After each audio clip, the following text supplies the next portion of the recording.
So the other day, we talked about how Nina Turner was backstabbed by Pramila Jayapal, by the Congressional Progressive Caucus. We had Nina Turner on Crystal Kyle and Friends the other week, and it was a wonderful conversation we had with her. Well, now you guys are going to see here just how desperate they are to keep Nina Turner out of power. Now, Nina Turner is an actual change agent. She really believes in moving us much more towards a social democracy. And that threatens people with money and power and influence. That threatens the lobbyists. That threatens the corporations. That even threatens the institutional power in the Democratic Party, the establishment of the Democratic Party. She really would shake things up, and she would demand more of the so-called Progressive Caucus and demand more of the Justice Democrats. She's a leader. I don't see any others who are real leaders. Every now and then, you'll have, Cory Bush or Ilhan Omar do something based, like Cory trying to end the eviction ban, or Ilhan Omar saying, I don't want to sanction all the Russian economy. Russian civilians will get hurt. Every now and then they do something. Even AOC tried to force a vote on the stock ban for members of Congress. So every now and then they do something good, but they're not...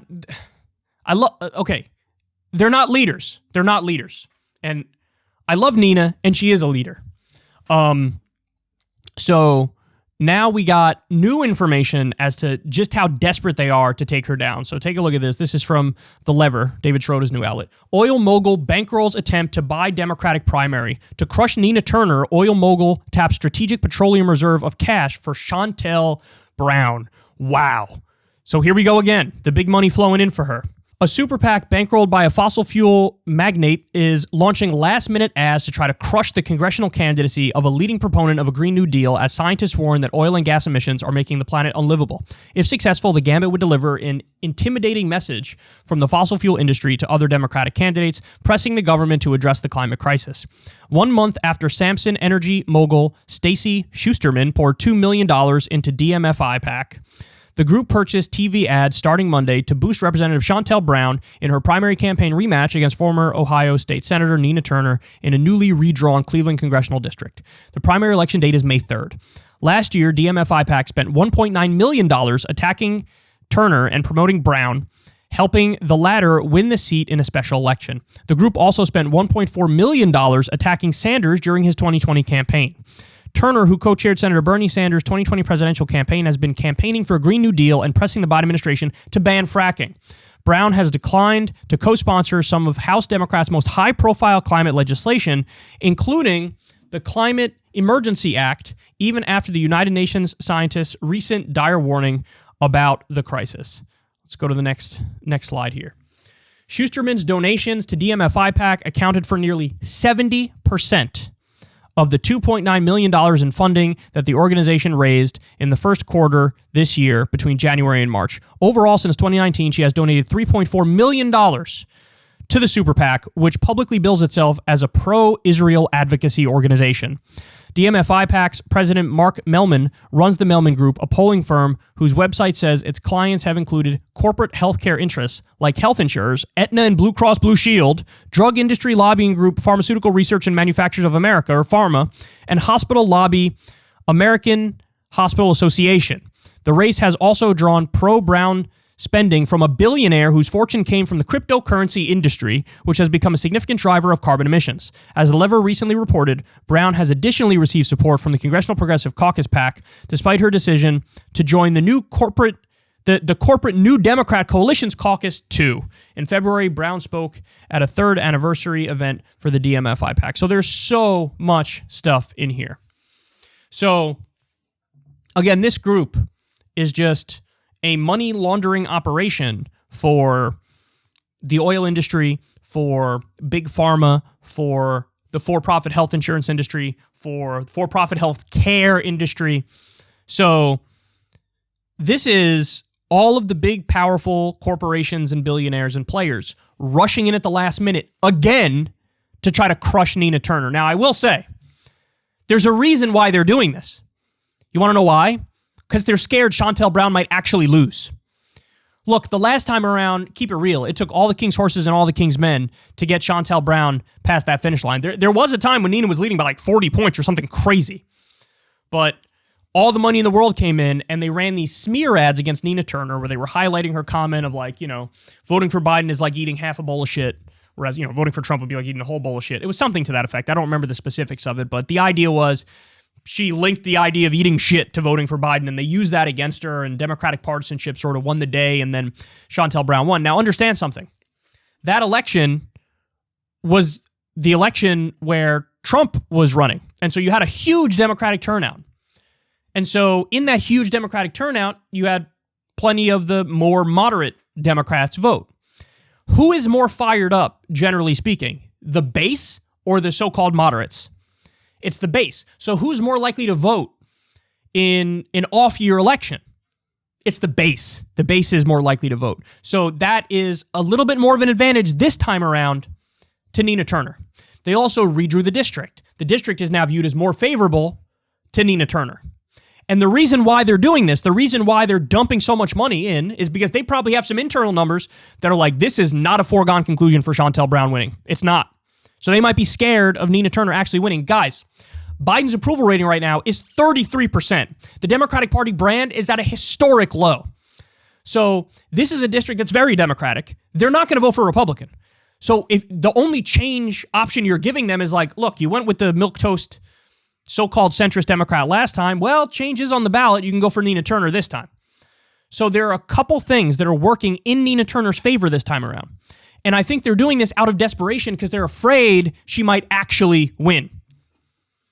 So that's where we are now. But look at how dirty the political game is. It's so dirty. And this, again, last time, what happened? There were pro-Trump billionaires who came in who tried to get Shontel Brown past the finish line. The DMFI PAC, like I said, they represent all these different corporations, and their other thing is like, we're massively pro-Israel. So why else would a pro-Israel PAC back Shontel Brown?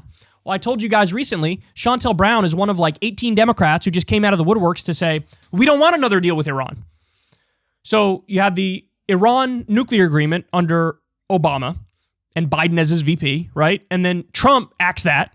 Biden hasn't brought it back yet, but they're negotiating like a new deal or something. She's like, we don't even want a new deal. We don't want a new deal. That is, the Israeli rights position. So look at who she's representing.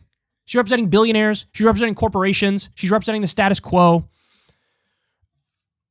There's never been a more clear race where, one candidate is just eons better than the other candidate. And that's what Nina Turner represents. Look, she needs help. I'm sure she needs help, guys. Whatever you can do. If you happen to live near the area, go help her. Go help her on her campaign. If you want to donate $5 or $10, go donate on her website. She can use the help. And anytime, this is why I rail so much against the a nihilistic attitude when it comes to politics. I get every now and then feeling like, fuck, is there really hope? Like, we're not really seeing many tangible gains. But whenever we have a real option on the table to get tangible change, we have to all be in there. We have to all be all in. We have to all fight for it with every fiber of our being. Why can't I talk today? Nina Turner truly believes in Medicare for all, $15 minimum wage, and all these things. And she just got backstabbed by the so-called Congressional Progressive Caucus. And my theory as to why Pramila Jayapal did that, and she is to blame, let's be clear about that, is because I think Pramila Jayapal is trying to become the next Speaker of the House. And she thinks, I got to play the game to some extent. I got to appease Pelosi to some extent. So by doing this, she thinks, well, I'll get the nice little pat on the head from the Democratic establishment and the leadership, and then maybe I'm more likely to get picked to be Speaker. My message to Pramila Jayapal is, she's never going to pick you to be Speaker, ever. The next Speaker of the House will be Hakeem Jeffries. You're not going to get picked. You're not going to get picked. Because if you're even 2% to the left of Nancy Pelosi, she despises you. She despises you. People can disagree with Pelosi to her right, and she will still be kind to them and work with them and let them climb the ladder of success within the Democratic Party. If you're to her left, they hate you. They blame you for every single loss. In 2018, every Democrat who ran on Medicare for all, even in purple districts, won. They didn't say, oh, look, the left knows what they're doing. They attacked the left. Who are they blaming now for Biden's low approval rating? The left. They're talking about defund the police brought us to this point. Defund the police. Biden is funding the police more, and his approval rating is 33%. Biden, the reason why you guys aren't popular is because you're not delivering on material policy. And what did Pramila Jayapal do? Basically guarantee she's not going to deliver on material policy because she's supporting somebody who's just a poser. Shontel Brown doesn't give a fuck about a $15 minimum wage. She doesn't care about Medicare for all. Now, Nina Turner does, but Pramila doesn't care because she'd rather sell out Nina Turner, sell out the progressive movement to try to climb that ladder of success and eventually become speaker. It is pathetic. It's pathetic. And they have the nerve. The day after this happened, with Shontel Brown being boosted by an oil oligarch, Pramila Jayapal's on Twitter talking about climate change is an existential crisis. Here are the things we need to do to move forward to try to find solutions. And she listed some policies. It's like, you absolute virtue signaling poser hack. Here you have an option to get somebody in Congress who actually is right on the policies and will fight for it. And you're putting your middle finger up in her face and you're picking the total corrupt sellout.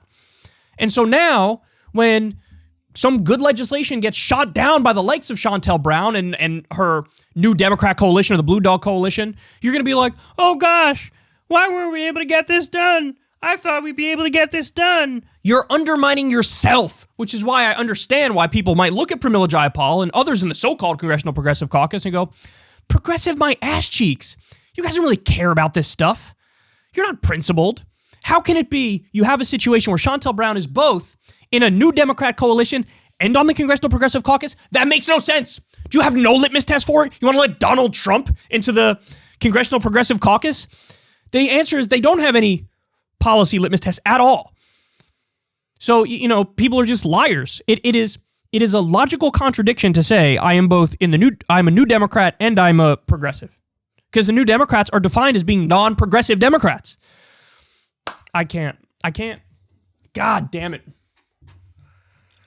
Guys, do whatever you can to get Nina Turner across that finish line. We need her voice in there. I told you guys the biggest mistake that was made with Justice Democrats was we vetted candidates based on, do you believe in the right policies? And if they pass that test, all right, we're good to go, baby. What we didn't vet for, and we were wrong to do this, we didn't vet for leadership qualities. Because at the end of the day, if you believe the right things, great, I'm happy you believe the right things. Wonderful. But if you don't know how to go from point A to point B to point C to point D to try to get these things implemented, it doesn't matter that you believe the right things. Because then it's like, what are you going to do with that information? What are you going to do with these stances? Nothing. You're going to sit there in your infinite correctness and look at a brick wall in front of you. The answer is you need somebody who's right about everything, but also they have real leadership qualities. Because, if you have Nina Turner and Amy Villela, for example, in D.C., I think they are much more likely to hear, Nina Turner's got her ear to the streets. She's going to hear the progressives saying, hey, here's a potential strategy you can use. Why don't you block every single Biden bill unless he eliminates student loan debt? Why don't you give him a list of 15 executive orders and say, if you don't do these, you won't even be able to name a bridge? Why don't you actually throw your weight around? Why don't you welcome the fight with the media and with the Republicans and with the corporate Democrats? Stand up for the American people. Be clear that you are fighting for the American people. Nina Turner there's actually a chance Nina Turner would do a strategy like that. There's no chance that the current makeup that they would do that. They don't, because they never do that. So, go Nina. But all of the forces of evil are consolidating to try to take her down. And I don't want that to happen. Hey, y'all, do me a favor and like and subscribe. It helps out big time in the algorithm. Click the bell as well for notifications when videos drop. And watch that video on screen right now. You know you want to.